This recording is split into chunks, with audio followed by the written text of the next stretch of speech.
بسم اللہ الرحمن الرحیم۔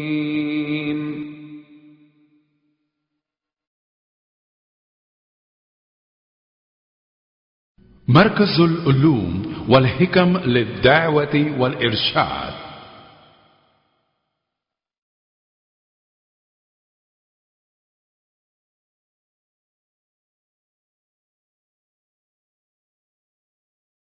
شهر رمضان الذي أنزل فيه القرآن هدى للناس وبينات من الهدى والفرقان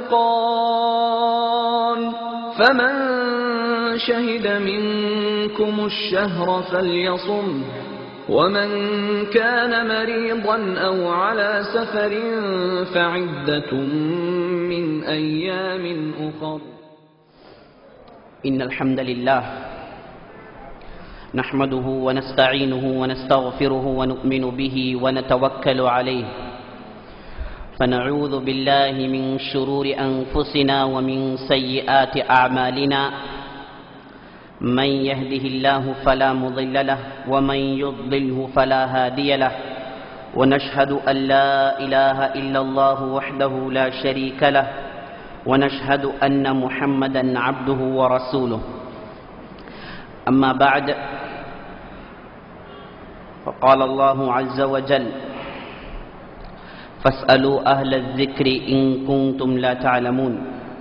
وقال عليه الصلاة والسلام إن الله لا يقبض العلم انتزاعا ينتزعه من العباد ولكن يقبض العلم بقبض العلماء حتى إذا لم يبقوا عالما اتخذ الناس رؤوسا جهالا فسئلوا فأفتوا بغير علم فضلوا وأضلوا.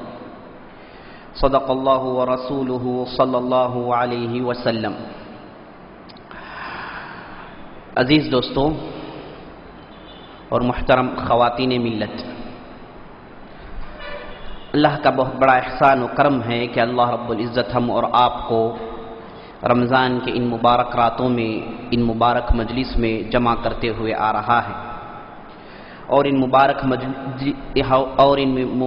مجلس میں مبارک اہل علم کے تعلق سے ہم سنتے ہوئے چلے آ رہے ہیں. میں اللہ رب العزت سے دعا کرتا ہوں کہ اللہ رب العزت جیسے ہم اور آپ کو اس مبارک مجلس میں جمع کیا ہے اسی طریقے سے ہم تمام کو جنات الفردوس میں جمع کریں. آمین یا رب العالمین.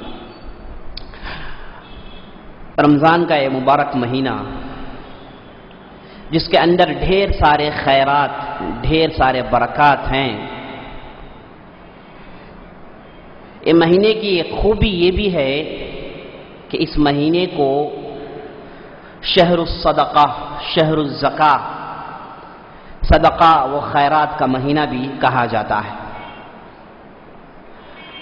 اسلاف میں ہمارے بڑے بزرگ جو گزرے ہیں ان میں سے اکثر و بیشتر ایسے ہوتے کہ جب رمضان آئے وہ لوگ اپنے تمام مصروفیات کو چھوڑ کر اللہ کی کتاب کو لے کر بیٹھ جاتے اور اس کے بعد صدقہ خیرات میں سب سے آگے رہتے. اللہ کے راہ میں انفاق کرنا اس کا بہترین موقع یہ مہینہ ہے، کیونکہ اللہ کے رسول صلی اللہ علیہ وسلم نے وعدہ کیا ہے کہ اگر کوئی آدمی اس مہینے میں اللہ کے راہ میں ایک چیز صدقہ کی ہے تو اللہ تعالیٰ اسے اس کا 70 سے زیادہ دگنا ثواب دے گا.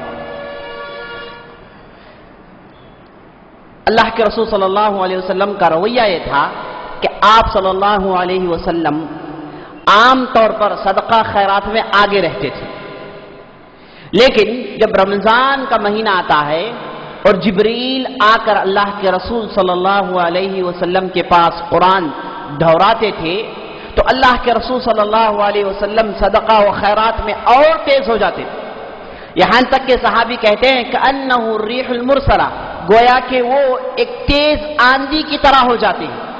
جیسے تیز آندھی آتی ہے تو سب کو لے کر نکل جاتی ہے، اس طریقے سے اللہ کے رسول صلی اللہ علیہ وسلم اللہ کے راہ میں تیز آندھی کی طرح خرچ کرتے تھے.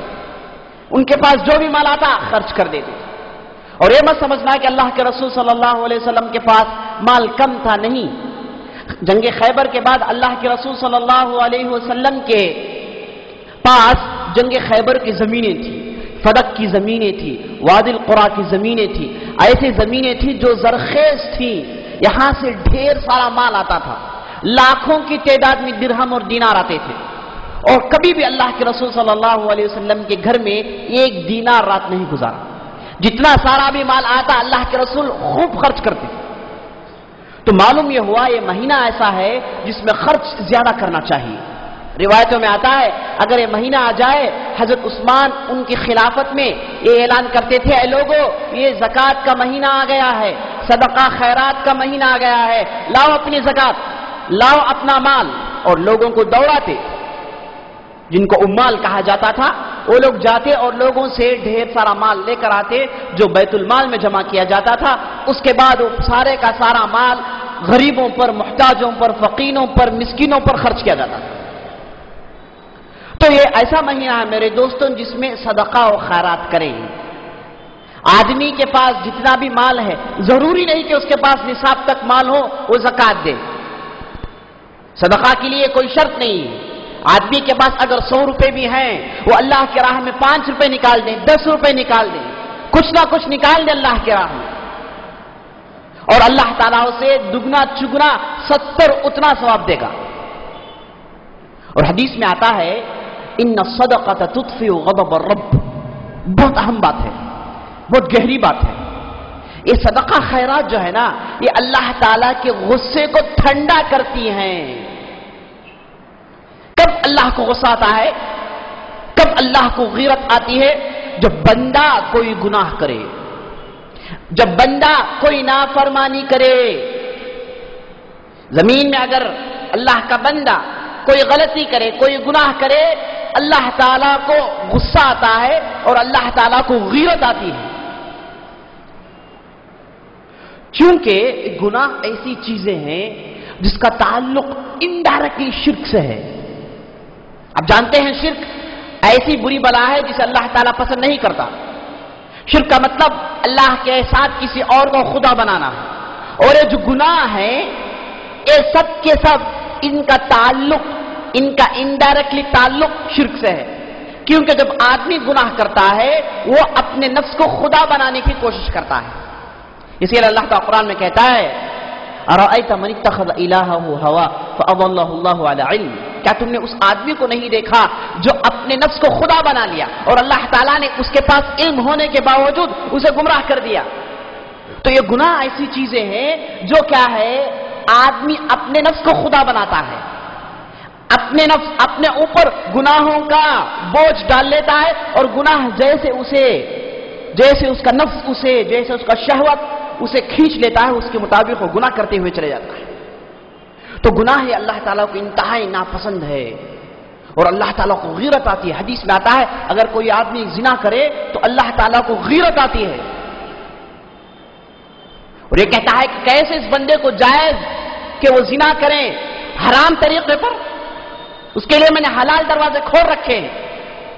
تو اللہ تعالیٰ کو گناہ کرنے کی وجہ سے غصہ آتا ہے، غضب میں آتا ہے رب.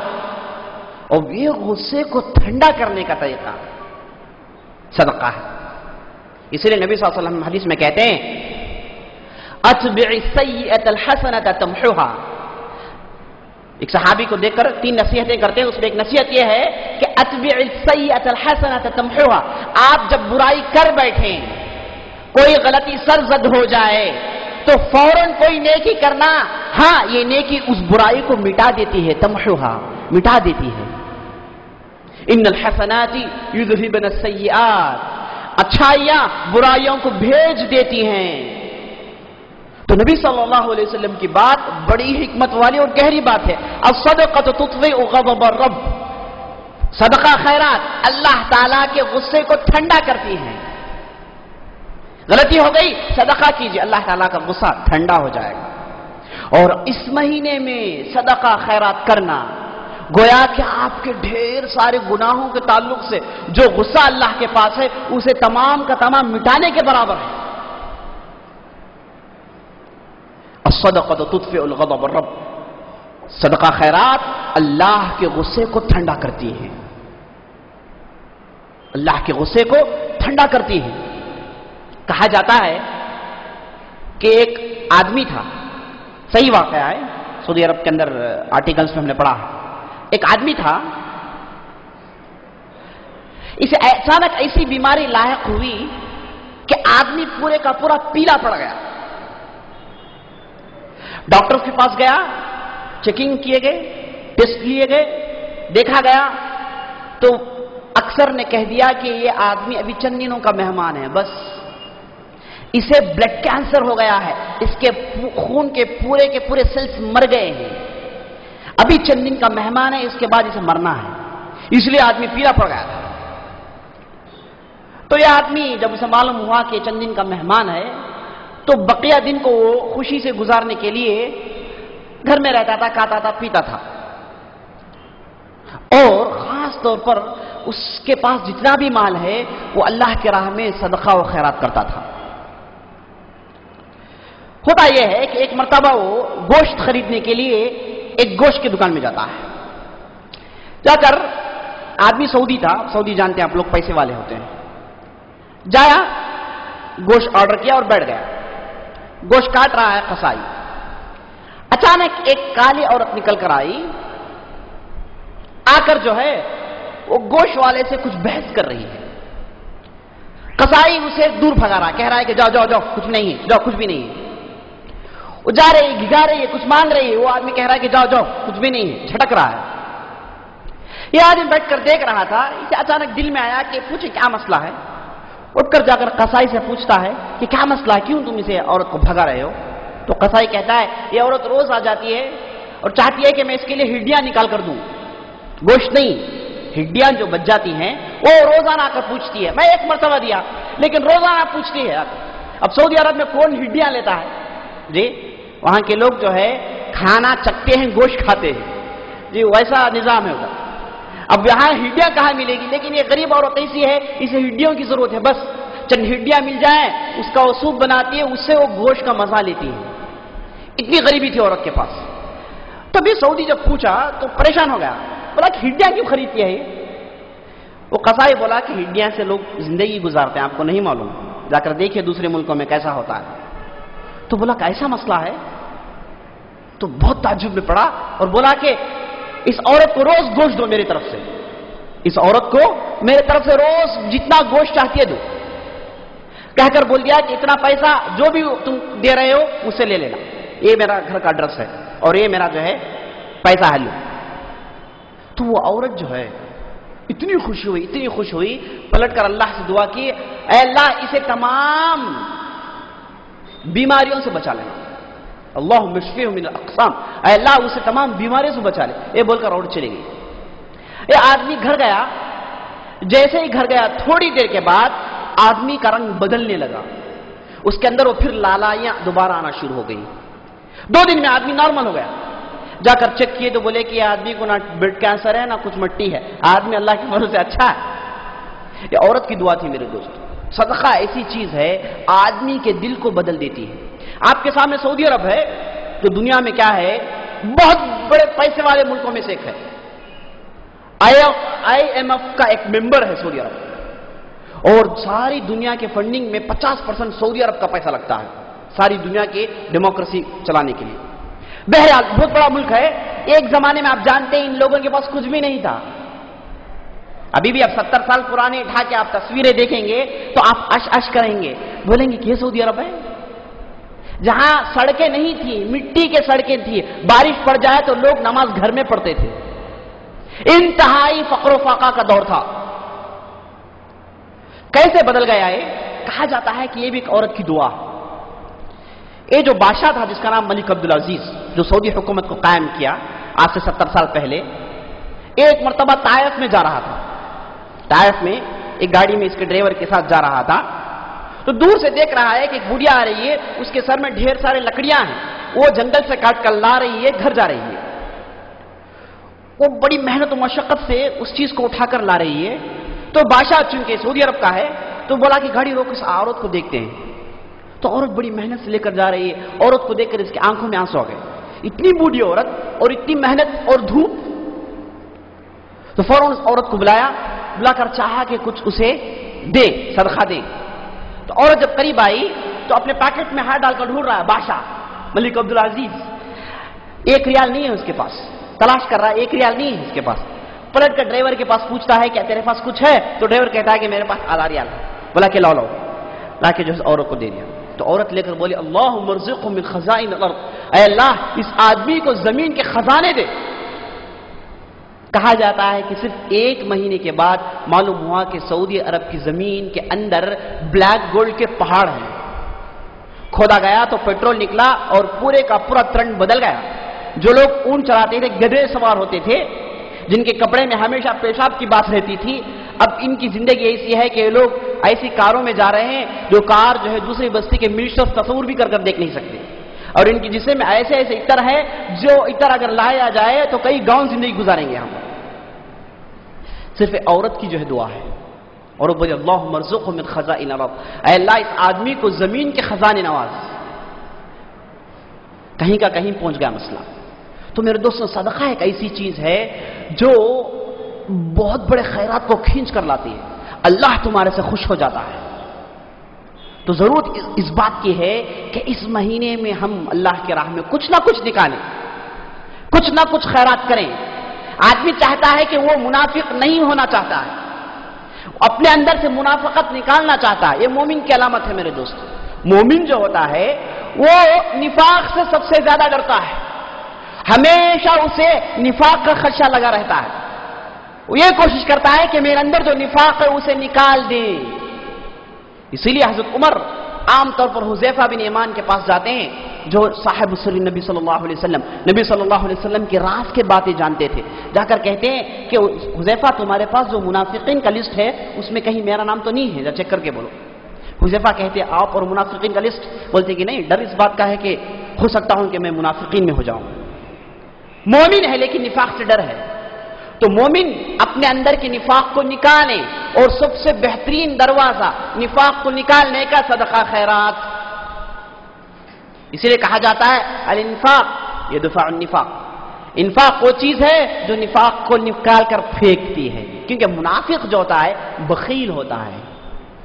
منافق جو ہوتا ہے بخیل ہوتا ہے، کیونکہ دنیا کی محبت اس کے دل میں اتنی ہوتی ہے کہ پیسے اس کے جیب سے نکلتے ہوئے وہ دیکھ نہیں سکتا، برداشت نہیں کر سکتا. ہو جائے اس کا بچہ مر جائے، گھر میں پورے مر جائے، لیکن پیسے نہ نکلیں، پیسے اس کی جگہ رہیں. تو بخیل آدمی، کنجوس آدمی، اس کے اندر منافق کی بہت بڑی علامت ہے. تو اگر مومن چاہتا ہے کہ وہ نفاق سے بچیں، وہ انفاق کریں، اللہ کے راہ میں نکال کر دیں. اسی لیے ہم دیکھتے ہیں کہ صحابہ صدقہ خیرات میں بہت آگے تھے، بہت آگے تھے. اور حضرت عثمان جب جنگ تبوک کا موقع آیا، اللہ کے رسول نے اعلان کیا کہ ہم لوگوں کو اب مضبوط لشکر تیار کرنا ہے، 30,000 کی لشکر تیار کرنا ہے، تو مجھے ڈھیر سارے گھوڑے اور ڈھیر سارا پیسہ چاہیے، انفاق کرو اللہ کی راہ میں. حضرت عثمان آئے، بولے کہ میرے طرف سے 100 اونٹ. گھر واپس گئے، بولے کہ 100 اونٹ بہت کم ہے. واپس آئے، بولے پھر اور 100 اونٹ لے لو. پھر گھر گئے، بولے پھر کم ہے. پھر آئے، پھر 100 اونٹ. اس طریقے سے 9 مرتبہ آئے اور ہر مرتبہ 100 اونٹ اللہ کی راہ میں خرچ کرتے رہے. ایک دن میں 900 اونٹ. تو نبی صلی اللہ علیہ وسلم بولے کہ اس کے بعد عثمان اگر چاہے جو بھی غلطی کرے اس کے ایمان میں داغ آنے والا نہیں ہے، یہ آدمی جنت کا مستحق ہو گیا ہے. جب مدینے میں آئے مسلمان تو ایک کنواں تھا جو یہودی کے پاس تھا، جس میں سے لوگ پانی نکال کر پیتے تھے، جسے بیر روما کہا جاتا ہے.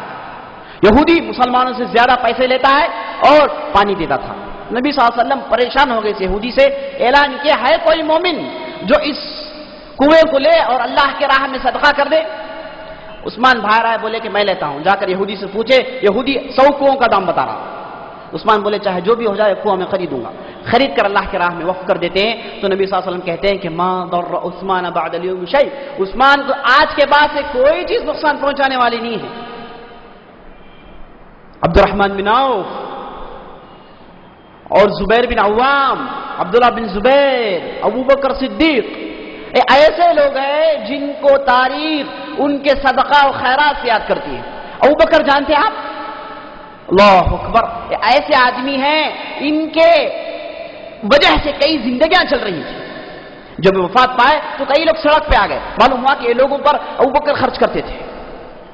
اور حضرت علی کے بیٹے کے بیٹے جن کا نام تھا علی بن حسن بن علی، ان کے تعلق سے آتا ہے کہ ان کے کھانوں میں گڈھے پڑ گئے تھے. لوگ پوچھتے تھے گڈھے کیا ہے، وہ بولتے ہیں کچھ بیماری تھی. بعد میں مرنے کے بعد معلوم ہوا کہ راتوں میں اپنے کھانوں میں بہت سارا دھان لدا کر، دوسرے کھانے پینے کی چیزیں لدا کر لوگوں کے گھروں تک پہنچاتے تھے. گھر والوں کو بھی نہیں معلوم کہ کون لا کر گھر کے دہلیز کے پاس ایک کھانا رکھ کر جاتا تھا، لیکن صبح کھولتے تو نظر آتا تھا ان کے سامنے بہت کچھ کھانے کی چیزیں ہیں. لانے والے یہی حسن بن علی تھے. مرنے کے بعد لوگوں کو معلوم ہوا کہ کئی ایسے خاندان ہیں جو اس کے صدقہ خیرات سے چل رہے ہیں، لیکن لوگوں کو معلوم نہیں کہ کون لا کر دیا رہا. تو میرے دوست، ہم مسلمان ایسے ہیں جو صدقہ خیرات میں ساری دنیا کو سبق سکھائے ہیں. تو یہ رمضان کا مہینہ ہے میرے دوستوں، صدقہ و خیرات کا مہینہ ہے. اللہ کے راہ میں آپ اپنے پیسے نکالیں. جو زکوٰۃ فرض ہے ضروری نہیں کتنا ہی دیں. زکوٰۃ تو ایک طریقہ ہے جو آپ کو پیسے نکالنے کے لیے سکھاتا ہے. جیسے ایک بہت بڑی بوتل ہے، اس کے اوپر ڈھکن لگا ہوا ہے، ڈھکن کھولنا سکھاتا ہے، اس کے بعد بوتل سے نکلتے رہے گا. تو صدقہ خیرات کا یہ اہم مہینہ ہے، اللہ کے راہ میں نکالیے. اور دوسری چیز آپ دیکھیں کہ کس کے راہ میں پیسے جا رہے ہیں.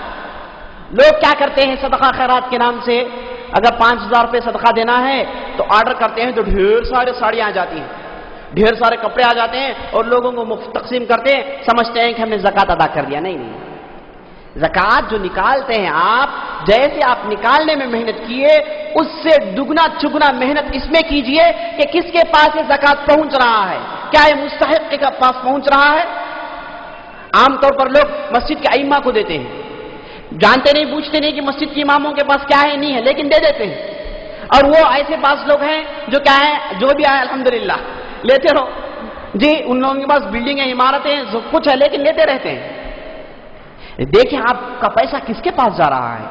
اور سب سے بہترین طریقہ آپ کے پیسے صرف کرنے کا دین کی تعلیم، دین کی نشر و اشاعت، اسلام کی نشر و اشاعت، جو آج کے اس دور میں اشد ضرورت ہے. اللہ کے راہ میں، اللہ کے دین کے پروپیگیشن کے لیے آپ پیسے خرچ کریں. اپنا زکوٰۃ اس کے لیے دیں. اپنا زکوٰۃ ان لوگوں پر خرچ کریں جو دین سیکھتے ہیں. اگر آپ کے پاس ڈھیر سارا مال ہے، جا کر مدارس میں دیکھیے، جا کر حفظ کے مدرسوں میں دیکھیے کیسے غریب بچے ہیں، ان کے گھروں کی حالت کیا ہے، کس تکلیف میں آ کر قرآن پڑھ رہے ہیں، کس تکلیف میں آ کر دین سیکھ رہے ہیں. جائیے ان لوگوں پر تلاش کیجئے، ان لوگوں پر صرف کیجئے. آپ کے پیسوں کا بہترین مرکز وہ ہیں. دین کے نشر و اشاعت کے لیے آپ اپنے زکوٰۃ کو، اپنے صدقہ خیرات کو صرف کیجئے، انشاءاللہ اس کا پھل آپ کو ملے گا. ہاں، اگر آپ کے رشتہ دار میں کوئی واقعی فقیر ہے، واقعی غریب ہے، اس پر بھی آپ خرچتے ہیں تو یہ بھی بہتر ہے، کیونکہ 2 ثواب ملے گا آپ کو، ایک صدقہ خیرات کا، دوسرا صلہ رحمی کا، رشتہ داری باقی رکھنے کا. بہرحال یہ چند باتیں تھی جو اس مہینے کی مناسبت سے نکل گئی. اصل میں آج ہمارا موضوع تھا الامام مسلم. ہم نے کل کے مجلس میں امام بخاری کے تعلق سے سنا، اور امام بخاری کے خاص شاکر جن کا نام امام مسلم ہے. اور ساری دنیا میں اللہ تعالیٰ کی کتاب کے بعد سب سے مستند کتابیں کہا جاتا ہے کہ 2 ہیں، ایک صحیح بخاری، ایک ہے صحیح مسلم. صحیح بخاری کے تعلق سے کل ہم نے چند جھلکے سنی، آج انشاءاللہ صحیح مسلم کے تعلق سے چند جھلکے سنیں گے. امام مسلم جو 204 ہجری میں پیدا ہوئے، جس سال امام شافعی وفات پائے. گویا کہ ایسے محسوس ہو رہا ہے اللہ تعالیٰ نے ایسا نظام بنایا کہ ایک عالم کو نکالتا ہے تو اسی سال ایک دوسرے عالم کو بھیج دیتا ہے. کیونکہ نبی صلی اللہ علیہ وسلم کی جو ہے حدیث ہے کہ خیر القرون قرنی ثم الذین یلونہم ثم الذین یلونہم، سب سے بہترین دور میرا ہے، اس کے بعد کی صدی، اس کے بعد کی صدی. یعنی 300 سال ایسے ہیں جو پورے کے پورے مبارک ہوں گے. تو اللہ تعالیٰ نے ایسے علماء کو پیدا کیا جو پیدر پہ آئے. ایک گئے تو دوسرا گیا. امام ابو حنیفہ گئے تو امام شافعی آ گئے، امام شافعی گئے تو اس کی جگہ امام مسلم نے پکڑ لیا رحمہ اللہ اجمعین. تو اللہ تعالیٰ کی طرف سے انتظام تھا. تو 204 ہجری میں امام مسلم پیدا ہوئے. اور امام مسلم، امام دارقطنی کہتے ہیں کہ امام مسلم کی حقیقت کچھ بھی نہیں ہے، یہ تو پورے کے پورے بخاری کے ایک کاپی تھے. بخاری کے ایک خاص شاکر تھے، اور بخاری نے جو کام کیا اسی کام کو امام مسلم نے دہرایا. لیکن امام مسلم بڑے ہوشیاری سے اسے دہرایا. جہاں جہاں امام بخاری کی غلطی تھی وہ غلطیوں سے انہوں نے بچنے کی کوشش کی اور وہ غلطیوں کو انہوں نے ریکٹیفائی کیا۔ کہا جاتا ہے کہ نیساپور میں پیدا ہوئے۔ نیساپور آج ایران میں ہے اور نیساپور ایک بہت مشہور ملک ہے۔ نیساپور ایک بہت مشہور اور علماؤں کا مرکز ہے۔ بڑے بڑے علماء پیدا ہوئے، امام غزالی، امام فخر الدین رازی، اور جو ہے آپ جتنے بڑے بڑے علماء کا لسٹ نکال کر دیکھیے اس میں 25% لوگ ہی نیساپور سے پیدا ہوئے۔ تو امام مسلم نیساپور میں پیدا ہوئے اور اپنا شروع کا دور علم میں جو ہے بچپن سے علم حاصل کرنا شروع کیا، اور خاص طور پر ان کے استاد تھے جن کا نام تھا یحییٰ بن یحییٰ، جو ان کو حدیث کے اصول سکھائے، حدیث کے بنیادی چیزیں سکھائی، اور ان کے ہاتھوں میں انہوں نے حدیث کا علم حاصل کیا، بڑے ہوئے اور سفریں شروع کی۔ جیسے آپ جانتے ہیں علماء اور محدثین کا طریقہ یہ ہے کہ وہ کثرت سے سفر کرتے تھے، اور امام مسلم نے بھی کثرت سے سفر کیا۔ سفر کے دوران ان کے جو ہے نباہت، ان کی ہوشیاری، ان کی محنت کو لوگوں نے سراہا۔ ایک بہت بڑے محدث تھے جن کا نام تھا ابو عبداللہ الحافظ، نیساپور کے تھے۔ کہتے ہیں کہ نیساپور نے ساری دنیا کو 3 مرتبہ احسان میں لایا، 3 مرتبہ ساری دنیا پر نیساپور نے احسان کیا۔ سب سے پہلے جب امام محمد بن یحییٰ الزہلی کو جنا، امام محمد بن یحییٰ الزہلی، کل ہم نے ان کے تعلق سے سنا تھا، تو امام بخاری سے ان کا مسئلہ ہو گیا، یہ نیساپور کے تھے۔ اس کے بعد امام ابراہیم بن ابی طالب کو اللہ تعالیٰ نے نیساپور میں بھیجا، اور تیسرے امام مسلم۔ یہ 3 ایسے ہیں جن کے ذریعے سے اللہ تعالیٰ نے ساری دنیا میں جو ہے احسان کیا نیساپور کے ذریعے سے۔ اور اس کے بعد ایک بہت بڑے محدث کہتے ہیں کہ دنیا میں 4 محدث ہیں بس، محدثین ڈھیر سارے ہیں لیکن 4 ایسے ہیں جو ستون ہیں، پلرز ہیں۔ رئی میں ایک بستی ہے رئی، وہاں پر ابو زرع، بخارا میں امام بخاری، نیسابور میں امام مسلم، اور شام میں الاوزاعی۔ تو امام مسلم کا نام یہاں پر بھی آتا ہے۔ ایک بہت بڑے محدث ہیں، ان کا نام ہے احمد بن سلمہ۔ کہتے ہیں کہ میری نظر میں، وہ بھی محدث ہے، میری نظر میں امام مسلم سب سے آگے ہے۔ پوچھا گیا امام بخاری، بولے کہ امام بخاری سے بھی آگے امام مسلم۔ ایک دوسرے محدث ہیں، ان کا نام ہے حافظ ابن اقدس، بہت بڑے محدث تھے۔ لوگ ان کے پاس آ کر سوال کرتے تھے کہ امام بخاری افضل ہے یا پھر امام مسلم افضل ہے؟ یہ بولتے تھے کہ بہت مشکل سوال ہے۔ کہتے تھے کہ امام بخاری بہت بڑے عالم تھے اور امام مسلم بہت بڑے عالم تھے۔ لوگ بولے کہ کیا بھی فرق نہیں ہو، مولوی صاحب فرق کیجیے۔ تو جب اصرار کیا گیا تو بولے کہ امام بخاری کے اوپر امام مسلم کی خصوصیت یہ ہے کہ امام مسلم شام کے روات، شام کے اندر جو محدثین ہیں، روات ہے، ان کے تعلق سے امام بخاری سے زیادہ علم رکھتے تھے۔ امام بخاری جب بھی شام کے علماء کا نام آتا وہ صرف ان کی کنیت بیان کرتے، ان کے نام بیان نہیں کرتے، لیکن امام مسلم کو اس ناحیے سے مہارت حاصل تھی کہ شام کے روات، شام کے محدثین کے کنیات بیان کرتے تھے، ساتھ ساتھ ان کے نام بھی۔ ایک چیز ہے نام، ایک چیز ہے کنیت۔ یہ ہمارے پاس صرف نام ہے بس، ہمارے یہاں نہ کنیت ہے، نہ لقب ہے، نہ قبیلے کا نام ہے، نہیں۔ عربوں کے پاس اور پرانے لوگوں کے پاس 4 چیزیں ہوتی تھیں۔ ایک آدمی کا اصل نام جو ایک ہوتا تھا، اب ہمارے پاس کیا ہے، ایک آدمی ہے 3 نام ہے۔ کیا بھائی نام؟ محمد جی، ماجد، عبداللہ خان۔ آپ کا نام محمد ہے، ماجد، عبداللہ خان، یہ 3 کون ہیں؟ میں ہوں بھائی، پورے نام میرے ہیں۔ تو اب ہمارے یہاں ٹرینڈ یہ بن گیا ہے کہ ایک آدمی کے 4 نام، 5 نام ہیں۔ صحیح طریقہ ہے کہ ایک آدمی کا نام ایک ہو جی، ضروری نہیں کہ نام کے سامنے محمد ہو، یا پھر نام کے آخری میں جو ہے احمد ہو، یا پھر دین ہو، یا پھر اللہ ہو جی، یہ ضروری نہیں ہے۔ لوگ کہاں کہاں سے کہ نام پکڑتے اللہ لگا لیتے ہیں، نام اور اللہ کوئی تعلق ہی نہیں جی۔ ایک آدمی کا نام میں سنا، کیا بھائی نام؟ بولے شریف اللہ۔ شریف اللہ کیا بھائی؟ شریف نے ایک آدمی، اللہ کیوں لگا لیے؟ نہیں بھائی، ہمارے خاندان میں سب کا نام جو ہے اللہ سے آتا ہے، تو میرا نام بھی اللہ رکھ دیا۔ ایک آدمی عجیب و غریب نام سننے کو ملتے ہیں۔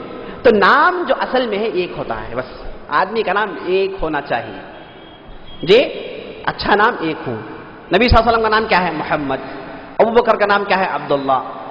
عمر کا نام عمر، عثمان کا نام عثمان، محمد عثمان خان، محمد عثمان اب نہیں ہے، نام عثمان ہے بس، ایک ہی نام ہونا چاہیے جی ہاں، اس کے علاوہ عربوں کے پاس، پرانے لوگوں کے پاس طریقہ یہ ہے کہ وہ کنیت لے کر آتے ہیں. کنیت اسے کہا جاتا ہے جس کے سامنے ابو ہو یا پھر ام ہو، عورت ہو تو ابو ہو مرد کے لیے، عورت ہو تو ام. اور خاص طور پر ابو کے بعد اپنے بچے کا نام لگاتے ہیں. اگر کسی کا بچہ ہے اس کا نام ہے عبداللہ تو آدمی کی کنیت ہو گئی ابو عبداللہ. اگر کسی آدمی کے اس کے بچے کا نام ہے خالد تو آدمی کی کنیت ہو گئی ابو خالد. اگر ایک آدمی ہے شادی نہیں کیا، عربوں کے پاس رواج یہ ہے کہ وہ کوئی نام سے کنیت دے دیتے ہیں. ابھی بچے کی عمر 15 سال کی ہے، ابھی سے اس کے بچے کا نام آ گیا ابو ابراہیم. کیا ہے عمر 20 سال، ابراہیم کون بھائی، ابھی شادی نہیں ہوئی، انشاءاللہ شادی ہو کے بچہ پیدا ہو تو ابراہیم رکھوں گا. تو عربوں کے پاس یہ طریقہ ہے، وہ کنیت رکھتے تھے، کنیت، اور بہت اچھی چیز ہے. اب ہمارے یہاں کیا ہے، بھائی بڑے آدمی کو دیکھے بھائی، ماموں، چچا، جی خیریت سے ہیں، عزت دیتے ہیں ماموں بول کے. نہیں، عربوں کے پاس نہیں ہے، عربوں کے پاس تکلف نہیں ہے. بڑے سے بڑا آدمی آیا تو بھی انتا ہے، چھوٹے سے چھوٹا آدمی آیا تو انتا ہے. اللہ کے رسول ہیں انتا یا رسول اللہ، معاملی بچہ ہے گھر کا انتا یا ماجد، انتا ہے سب کے لیے. جی تکلف نہیں ہے. ہمارے جیسا آپ حضرت آئے، آپ جو ہے پیر آئے، حضرت بالا آئے، عالم جہاں پناہ آئے، یہ تکلفات عربوں کے پاس نہیں ہے. وہ لوگ جو ہے صاف لوگ ہیں. تو کیا ہے، انتا سب کے لیے ہے. تو عزت دینے کے لیے کنیت استعمال کرتے ہیں. بڑے آدمی کو آپ عرب میں جا کر نام سے پکاریں گے تو آدمی گھورے گا، بولے گا کہ جو ہے کفیل ہوں میں، سفر جو ہے بستی کو بھیج دوں گا. یہ ابو سے اس کی کنیت سے بلائیں اسے. تو کنیت سے بلانا یہ عزت دینا ہے. جی کنیت رکھنا بہت اچھی چیز ہے. اور اللہ کے رسول صلی اللہ علیہ وسلم کی کنیت ہے ابو القاسم. لوگ ابو القاسم سے اللہ کے رسول کو یاد کرتے تھے، ابو القاسم. اور حکم تھا لوگوں میں کہ کوئی اپنی کنیت ابو القاسم نہ رکھے. اللہ کے رسول جب زندہ تھے تو اللہ کے رسول کی کنیت تھی ابو القاسم، کوئی اور دوسرا جو ہے یہ نام نہ رکھے. تو کنیت ایک ہوتی ہے جو ابو سے شروع ہوتا ہے. اور عورت ہو تو ام کلثوم، ام حبیبہ، ام میمونہ، بچے کے نام سے جوڑ لیتے ہیں. تو یہ عزت دینے کا طریقہ ہے، اسے کہتے ہیں کنیت. ایک دوسری چیز، تیسری چیز ہے، اسے کہتے ہیں لقب. آدمی کا لقب ہوتا ہے، خاص طور پر کوئی کارنامہ انجام دے اس کے مطابقت اسے لقب ملتا ہے. اب جو ہے ابو بکر کا لقب کیا ہے، الصدیق. ایک دوسرا لقب ہے ان کا العتیق، سچے آدمی اور لوگوں میں سب سے زیادہ غلاموں کو رہا کرنے والے، العتیق. تو یہ کیا ہے، لقب کہلاتا ہے. لقب عثمان الغنی، جی یہ لقب ہے. آدمی کے کارناموں کے مطابق لوگ اسے لقب دیتے ہیں. جی لوگ دیتے ہیں، اپنے طرف سے نہیں ہے. اب اپنے طرف سے لوگ کیا ہے لقب رکھ لیتے ہیں، کیا ہے، فلان الحاج، فلان حاجی. کیا بھائی ہمارا لقب ہے بھائی، کیا بھائی کر دیا آپ، 2 مرتبہ حج کیا اس لیے الحاج. نام لکھے بولے تو ضرور حاجی لکھو بھائی. یہ بعض لوگ جو ہے کہتے ہیں نام حاجی سب لوگ ہیں جی، کیونکہ میں حج کیا ہوں جی. تو پھر ہم لوگوں کو نمازی بلانا ہے، فلان نمازی. کیا بھائی یہ بھی نماز پڑھ رہا جی، جیسے حج کیا ہے تو یہ بھی جو ہے نماز پڑھ رہا. تو دوسرے آدمی کا نام مزکی ہونا چاہیے کیونکہ وہ زکات دیتا ہے. تو کیا ہے، ایسے القاب جو ہے چلیں گے نہیں، القاب لوگ دیتے ہیں. یہ بھی جائز، القاب سے بلایا جا سکتا ہے. ایک جو ہے 4ویں چیز ہے قبیلے کا نام. 4ویں چیز کیا ہے، قبیلے کا نام. فلان محمد بن عبداللہ القرشی، جی محمد بن اسماعیل البخاری، مسلم بن حجاج القرشی، محمد بن ادریس القرشی. تو یہ کیا ہے، قبیلے کا نام ہے. یہ معلوم ہو جائے کہ آدمی کس قبیلے کا ہے. اب ہمارے ہاں کیا ہے، قبیلے کنبے نہیں ہے. اب ہمارے ہاں جو ہے رائے بیٹا ہوئے کا آدمی ہے جی، فلاں علاقے کا آدمی ہے، بس اتنا ہی ہے. اصل میں تھے لیکن یہ جب انگریز حکومت کیے لوگوں کی نسل کاٹ دی ہے. اصول یہ تھا کہ آدمی اگر کسی قبیلے سے ہو تو اس کے اندر وہ قبیلے کا جذبہ ہوتا یا پھر اس خاندان کا جذبہ ہوتا. بولتا ہے کہ میں جانتے ہیں میں کس خاندان کا ہوں، فلاں خاندان کا ہوں. تو یہ جذبہ توڑنے کے لیے انگریزوں نے لوگوں کے قبیلے قوموں کے نام کو کاٹ دیا. بہرحال یہ قبیلے کا نام ہونا چاہیے. اور یہ کیا ہے، فخر کے لیے نہیں. بعض لوگ جو ہے فخر کے لیے استعمال کرتے ہیں، فلان بن فلان آل سعود، جی آل سعود کا خاندان کا ہے، لوگ اسے عزت کرتے ہیں. بولتے پھرتا میں امیر ہوں جی، لوگوں میں بولتے پھر میں امیر ہوں. کیا بھائی میں آل سعود کا ہوں، آل سعود کے پورے امیر ہیں کیا، اللہ المستعان. تو کیا ہے، یہ قبیلوں کے نام جو ہے آپ جو ہے اپنے پہچان کے لیے، فخر کے لیے نہیں. یا ایھا الناس انا خلقناکم من ذکر و انثى وجعلناکم شعوبا وقبائل لتعارفوا. ان اکرمکم عند اللہ اتقاکم. ہم نے لوگوں میں نیشنز بنائے، لوگوں میں قبائل بنائے، ٹرائبز بنائے، امتیں بنائے تاکہ لوگ آپس میں پہچان لیں. کون بھائی آپ؟ میں قریشی قبیلے کا ہوں، فلان بن فلان قریشی، فلان بن فلان فلان قبیلے کا ہوں. تو پہچاننے کے لیے قبیلے ہیں، سمجھے آپ؟ تکبری کے لیے نہیں ہے جی، اپنے آپ کو بڑا بیان کرنے کے لیے نہیں ہے، پہچاننے کے لیے. اسی لیے قبائل اللہ تعالیٰ بنایا ہے. تو 4 قسم کے نام ہیں، ایک نام، ایک ہے کنیت، ایک ہے لقب، ایک ہے قبیلے کا نام. تو آپ محدثین کے نام دیکھیں گے تو اکثر اور بیشتر محدثین جو ہے ان کے کنیت سے مشہور ہیں، کنیت سے مشہور ہیں. تو امام بخاری کیا کرتے تھے، جب بھی شام کے محدثین کا نام آتا صرف کنیت بیان کرتے، کہتے فلاں ابو عبد الرحمن، ابو موسیٰ، ابو عیسیٰ، ابو زکریا. کون ابو زکریا بھائی؟ تو امام مسلم کیا کرتے ہیں، ابو زکریا محمد بن فلان ہیں، نام ذکر کرتے ہیں. تو یہ جو عالم صاحب تھے ابن اقدس کہتے ہیں کہ یہ مسلم کی خصوصیت ہے بخاری پر، یہ مسلم کی خصوصیت ہے بخاری پر. ایک بہت بڑے محدث گزرے جن کا نام تھا اسحاق بن راہوے، یہ کہتے تھے کہ مسلم کتنا اچھا آدمی ہے، مسلم کتنا بہترین آدمی ہے. جب بھی کوئی مسلم اختلاف ہوتا امام مسلم آ جاتے، کہتے کہ لوگوں خاموش ہو جاؤ، امام مسلم آ گئے ہیں، اب وہ فتویٰ دیں. امام مسلم آتے مسائل کو بڑی آسانی سے حل کر دیتے تھے. امام مسلم جیسے بتایا میں نیساپور کے تھے، ان کے خاص اساتذہ میں محمد بن یحییٰ الزہلی تھے. اور کل کے مجلس میں محمد بن یحییٰ الزہلی کون ہے میں بتایا تھا. ان کے اور امام بخاری کے درمیان کچھ جو ہے نجی معاملات ہو گئے تھے، کچھ قدورتیں آ گئی تھی. تو امام مسلم جو ہے امام بخاری سے پہلے امام زہلی کے پاس پڑھتے تھے، امام زہلی کے خاص شاگرد تھے. لیکن جب ان کے دونوں کے درمیان مسئلہ پیش آیا تو امام بخاری کو لوگ نیگلیکٹ کرنے لگے. تو کہا جاتا ہے کہ امام بخاری کے مجلس میں صرف امام مسلم بیٹھے رہتے تھے، امام مسلم کے لیے امام بخاری درس دیتے تھے، امام بخاری کے ہر مجلس میں آتے تھے. جب لوگوں نے چھوڑ دیا لیکن امام مسلم نہیں چھوڑے امام بخاری کو.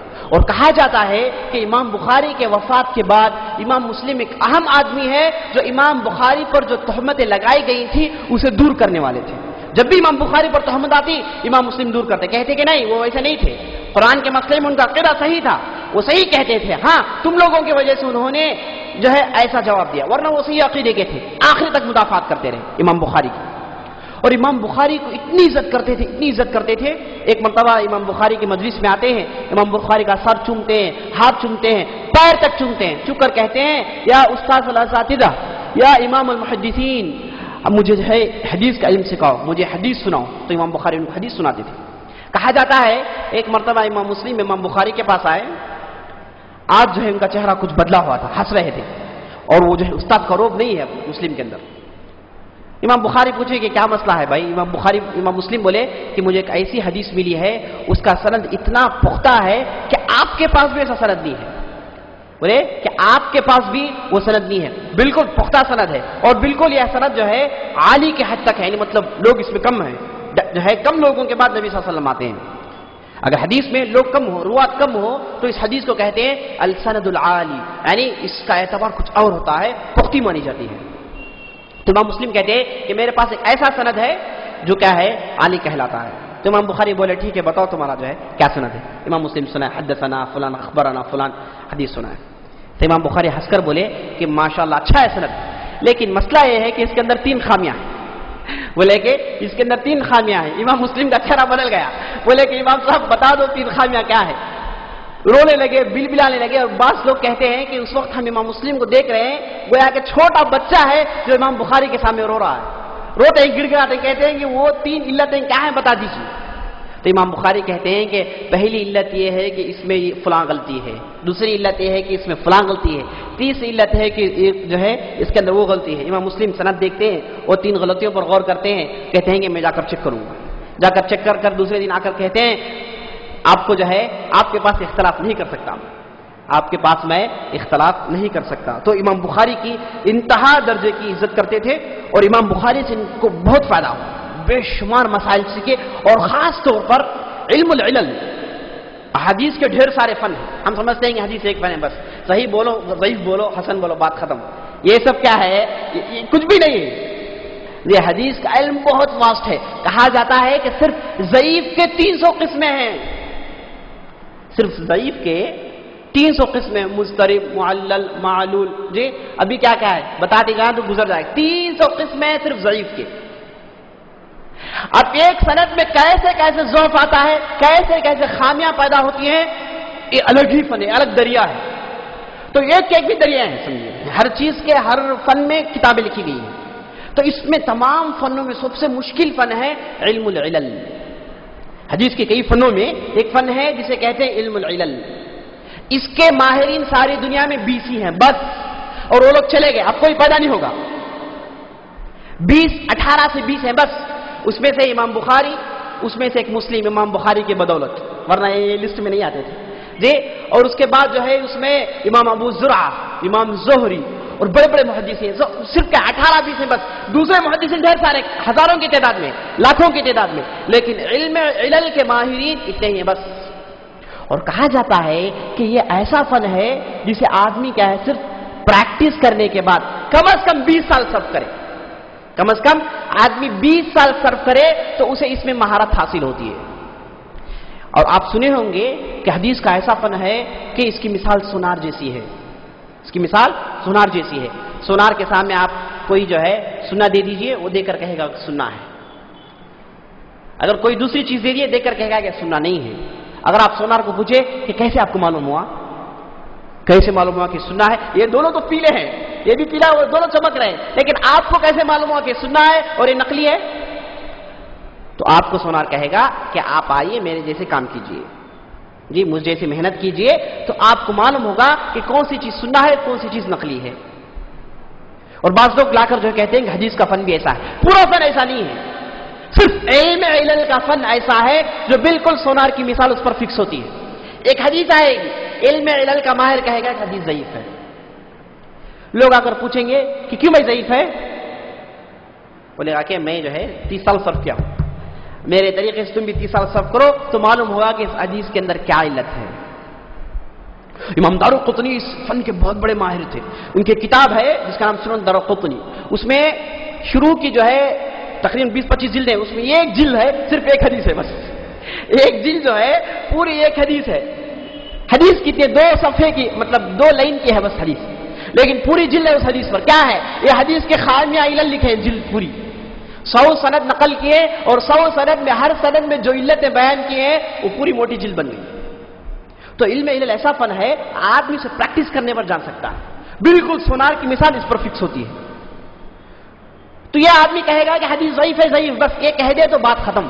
امام بخاری بول دیے کہ فلاں حدیث ضعیف ہے، آپ کو سمجھ میں آئے یا نہ آئے، آپ 1000 عقلی گھوڑے دوڑائیں، اگر امام بخاری بول دیے ہیں، امام ابن حاتم بول دیے ہیں، امام ابو زرعہ بول دیے ہیں، امام زہری بول دیے ہیں کہ حدیث ضعیف ہے، تو آپ کو اس کے علاوہ چارہ نہیں کہ آپ کہیں آمنا صدقنا. بس زیادہ بحث کریں گے تو کہا جائے گا کہ آؤ محنت کرو میرے ساتھ. تو امام مسلم جو ہے یہ لسٹ میں آتے ہیں، مطلب ایسے علماء کی لسٹ میں جو علم علل کے ماہر ہیں. کیسے آئے؟ امام بخاری کی بدولت. تو امام بخاری سے انہوں نے علم علل سیکھا. اور علم علل میرے دوستوں جیسے بتایا میں بہت مشکل فن ہے اور اس کے ماہرین آج دنیا میں موجود نہیں ہیں. اور کہا جاتا ہے کہ درجے کو آج لوگ پہنچ نہیں سکتے. 400 ہجری کے بعد یہ درجے کو کوئی نہیں پہنچ سکتا. 400 ہجری کے پہلے جو لوگ تھے وہی پہنچ گئے اور الحمدللہ ختم ہو گئے. اب کوئی یہ دور کو نہیں پہنچ سکتا، یہ مرتبے کو پہنچ نہیں سکتا. چاہے آدمی ساری دنیا کی کتابیں پڑھ لے لیکن علم علل کا ماہر بن نہیں سکتا. سمجھے آپ؟ تو امام مسلم جو ہے وہ اہم لسٹ میں ان کا نام آتا ہے کہ علم علل کے ماہر تھے. اور امام بخاری کو اتنی مہارت تھی کہا جاتا ہے کہ ایک مرتبہ ایک جنازے کی نماز کے لیے گئے تھے امام بخاری. جنازے کی نماز پڑھائے، نماز پڑھتے ہی لوگ گھیر لیے. ایک آدمی ایک راوی کے تعلق سے پوچھ رہا. امام بخاری جو ہے جیسے سورہ فاتحہ پڑھتے ہیں ویسے جو ہے روات کے نام گناتے جاتے ہیں اور ہر راوی کے تعلق سے بولتے جا رہے ہیں. فلاں حدیث نقل کر رہے ہیں اور پورے روات کے نام بول رہے ہیں، ہر روات کے تعلق سے کیا کیا خامیاں ہیں بیان کرتے جا رہے ہیں. تو امام بخاری کو غیر معمولی مہارت تھی اور امام مسلم نے امام بخاری سے اس باب میں بہت زیادہ فائدہ اٹھایا. اور امام مسلم اور امام بخاری دونوں میں فرق یہ تھا، امام مسلم کچھ بھی نہیں ہے جیسے دارقطنی بتایا، یہ ان کے معمولی شاگرد ہیں، لیکن امام مسلم نے کیا کیا جیسے بتایا ہمیں، امام بخاری کے خامیوں سے پرہیز کی. امام بخاری کی خامیاں کیا تھی؟ امام بخاری جو ہے ان کی کتاب اور ان کا طرز جو ہے علماء سے مخاطب کرتا تھا. معمولی آدمی نہیں سمجھ سکتے تھے، عام آدمی نہیں سمجھ سکتے تھے. تو امام مسلم کیا کیے، اسی طرز کو عوامی طرز بنائے. عام پبلک تک پہنچائے.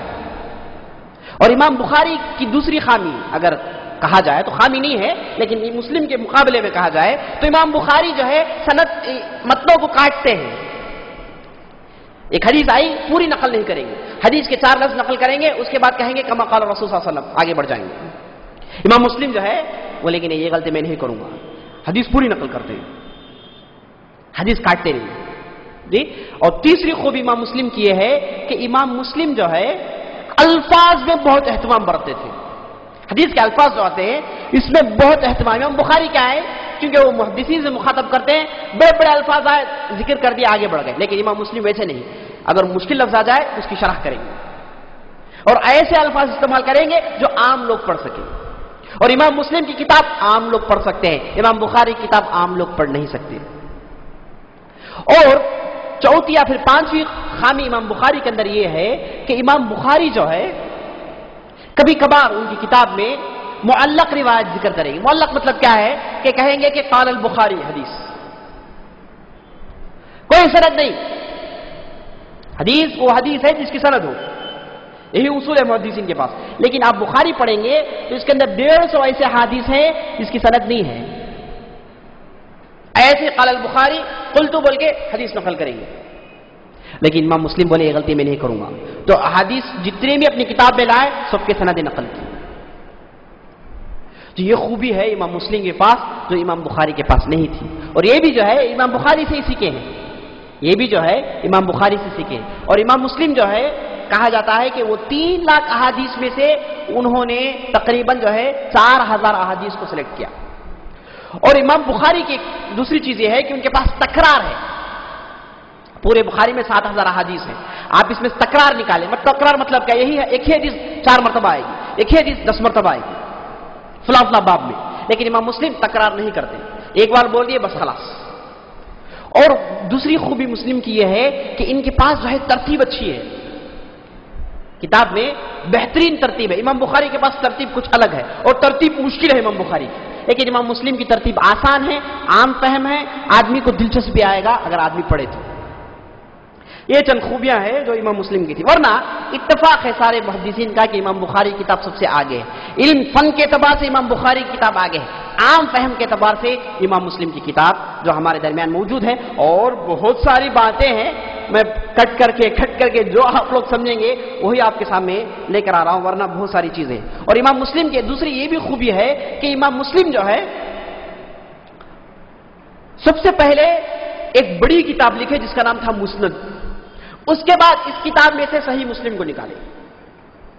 امام بخاری ویسے نہیں ڈائریکٹ صحیح بخاری لکھے, امام مسلم ویسے نہیں کیے. سب سے پہلے ایک مسند کے نام سے کتاب لکھے جس میں تقریباً جو ہے 4 قسم کے احادیث جمع کی. سب سے پہلا قسم سب سے پختی روایت, اس کے بعد تھوڑا کم, اس کے بعد تھوڑا کم, اس کے بعد ضعیف حدیث. یہ 4 طریقے سے کتاب جمع کیے, اس کے بعد اس میں صحیح مسلم نکالے. امام بخاری نے ویسا نہیں کیا. تو یہ امام مسلم کی خوبیاں ہیں اور بہت ساری خوبیاں ہیں. اور خاص طور پر نارتھ افریقہ اور اسپین کے اندر اکثر و بیشتر لوگ امام بخاری کی کتاب سے امام مسلم کی کتاب کو ترجیح دیتے ہیں, کہتے ہیں کہ امام مسلم کی کتاب سب سے بہتر ہے, بخاری سے بہتر ہے. اور امام مسلم کی شرح, امام مسلم کی کتاب کی شرح امام بخاری سے زیادہ لکھی گئی. اور ڈھیر ساری خوبیاں ہیں. بس اسی سے اپنی بات ختم کرتا ہوں. اور امام مسلم کی وفات ایک عجیب واقعہ ہے, یہ سن لیجئے, بات ختم کر لیں گے. کہا جاتا ہے کہ ایک مرتبہ ان کے ساتھی کے ساتھ بیٹھ کے وہ چند احادیث ریوائز کر رہے تھے, مراجعہ کر رہے تھے. تو اچانک ایک ایسا مسئلہ آیا جس میں ایک حدیث کی ضرورت پڑی, تلاش کے نہیں ملی, تو سیدھا گھر گئے اور ان کے ذہن میں صرف وہ مسئلہ گھوم رہا ہے اور وہ حدیث کی تلاش میں پورا ذہن کھنگال رہا ہے. گھر میں داخل ہوئے, داخل ہو کے گھر والوں سے بول دیے کہ کوئی ڈسٹرب نہیں کرے گا, بچہ روتا دودھ لاؤ یہ لاؤ, کوئی ڈسٹرب نہیں کرنا جی, سیدھا میں جاؤں گا بحث میں بیٹھتا ہوں. سیدھا گئے کمرے میں, کمرہ بند کر لیے, ریسرچ کے لیے بڑھ گئے. تھوڑی دیر کے بعد ان کے اہلیہ آیا کہ دروازہ ماری, بولی کہ بھوکے مر جائیں گے آپ جی, کچھ کھائیے بول کے جو ہے کھجور کا ایک بہت بڑا جو ہے بکٹ میں کھجور تھا وہ اندر ڈھکیل دی. امام بخاری کھینچ کر رکھ لے کے دروازہ بند کر لے کے ریسرچ کر رہے ہیں, ریسرچ کر رہے ہیں کھجور کھا رہے ہیں, ریسرچ کر رہے ہیں کھجور کھا رہے ہیں, ریسرچ کر رہے ہیں کھجور کھا رہے ہیں. کہا جاتا ہے کہ اتنے کھجور کھائے ان کو نہیں معلوم کیا ہوا. آخرکار حدیث ملی تو بولے الحمدللہ, لیکن اوپر اللہ تعالیٰ بولا کہ بس آجا بھائی, اب جو ہے زمین میں تمہارے جو ہے رہنے کی جگہ نہیں ہے. تو معلوم وہاں کے ڈھیر سارے کھجور کھا لیے, گرمی حد سے زیادہ بڑھ گئی. تو 2 دن کے بعد امام مسلم وفات پا جاتے ہیں. جب وفات پاتے ہیں ان کی عمر جو ہے 50 پر 2 سال کی ہے.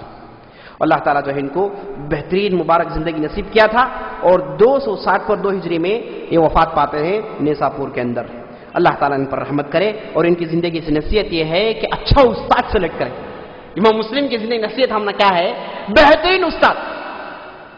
کیا خوبی ہے؟ ورنہ یہ بھی عام لوگوں کی طرح ہوتے، لیکن یہ جو استاد جو سلیکٹ کیے امام بخاری کو، اس میں ان کی خوبی ہے. لوگ چھوڑ دیے لیکن یہ نہیں چھوڑے آخر تک. تو استاد آدمی سب سے بہتر سلیکٹ کرے. اور یہ عام طور پر نصیحتوں میں امام مسلم ان کی کتابیں لکھتے ہیں کہ آدمی استاد چننے سے پہلے استخارہ کرے کہ فلاں آدمی کو استاد بنا رہا ہوں، اس کے پاس میں علم حاصل کر رہا ہوں. تو آدمی استخارہ کرے، بہت غور کرنے کے بعد استاد کو چنے. تو ان کی زندگی میں ہمارے لیے یہی نصیحت ہے کہ ہم اچھا استاد چنیں. یعنی مطلب استاد مطلب دینی تعلیم کے لیے، ورنہ ہمارے پاس تو بہت سارے استاد ہیں. یہ دینی تعلیم کے لیے اچھا استاد چنیے اور اس کے پاس دینی علم حاصل کیجیے. اور اچھی چیز ہے، یہ بہت اچھی چیز ہے کہ آدمی کسی ایک استاد کے پاس علم حاصل کرے، بجائے اس کے کہ ان کے پاس گئے 2 درس سنے، وہاں گئے ایک لیکچر سنے، فلاں ایک لیکچر سنے، بہت اچھا بولے بھائی، انہیں بہت اچھا بولے، نہ ان کے بارے میں کچھ معلوم ہے، نہ ان کے بارے میں کچھ معلوم ہے، نہ کچھ سیکھے اور عمریں ہو گئی 40 سال 45 سال ہو گئی، نہ کچھ سیکھے نہ کچھ حاصل کیے. بہتر ہے کہ آدمی ایک استاد چنے اور اس کے بعد علم حاصل کرے. اب ہم لوگ کیا ہیں، صرف قصے کہانیاں بولے تو عالم بہت رہتا، وہ کیا قصہ بولے بھائی، کیا کہانی بولے بھائی، بہت خوشی ہوئی. تھوڑی علمی بحث کرے عالم ختم، لوگ جو ہے سرکتے ہوئے جا رہے ہیں. جی یہ حالت ہو گئی ہے. جی یہ مادہ پیدا کیجئے کہ علم سیکھیں، مسئلے کو سمجھیں. صرف پوری جو ہے اسلام، پوری شریعت جو ہے قصے کہانیوں میں نہیں ہے، شریعت کچھ اور ہے.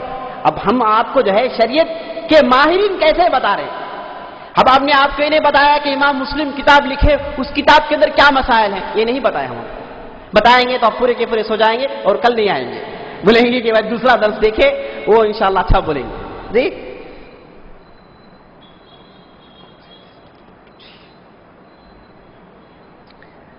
بس اسی سے میں اپنی بات ختم کرتا ہوں. اللہ تعالیٰ سے دعا کرتا ہوں کہ اللہ تعالیٰ ہم اور آپ کو جو ہے دین کی تعلیم حاصل کرنے اور دوسروں تک پہنچانے کی توفیق بخشے. ھذا وباللہ توفیق.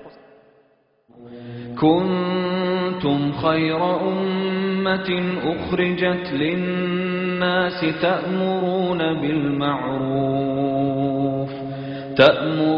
بالمعروف وتنهون عن المنكر وتؤمنون بالله ولو آمن أهل الكتاب لكان خيرا لهم منهم المؤمنون وأكثرهم الفاسقون